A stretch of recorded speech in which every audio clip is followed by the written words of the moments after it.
Human rights violations are grave crimes against humanity.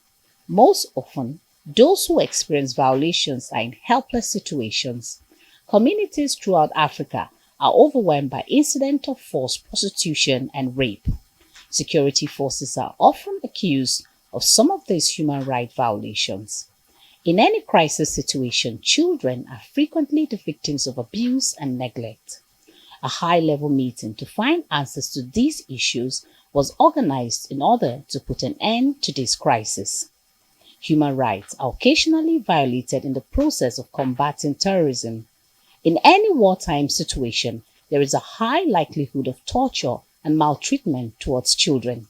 The African Union, the European Union, and the ECOWAS are prepared to work together to put an end to violations of human rights and make sure those responsible are held to account. There is the need for compliance and accountability, and there is the need to have that framework that will cover, all this, and then also bring what the UN has been able to impact on our troops in the region, because they are going to form the core of the ECOWAS force.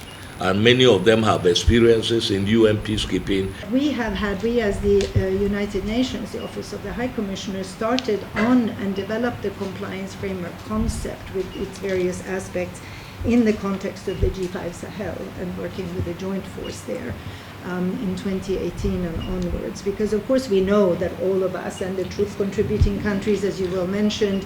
When addressing issues related to human rights, accountability is crucial, particularly in the context of counterterrorism activities. The international community must continue to support us in the approaches, a comprehensive approach that we have adopted as the African Union, as ECOWAS, and other regional bodies. Terrorism knows no bounds, as has been stated. It's a borderless ideology of hate that is perpetrated, but those of us who fight against this culture must fight within the confines of international law. I think that's the beauty of this project.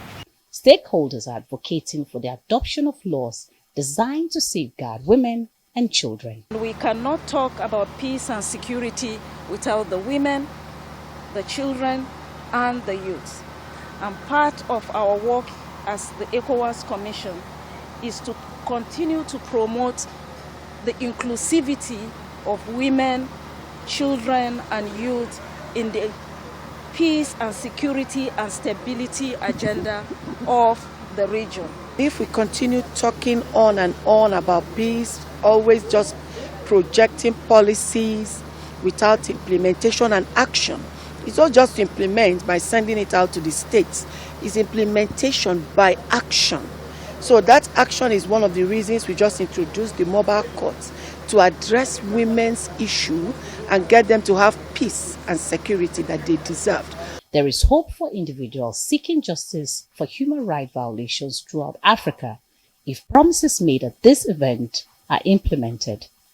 Punaraman Benjamin, Arise News.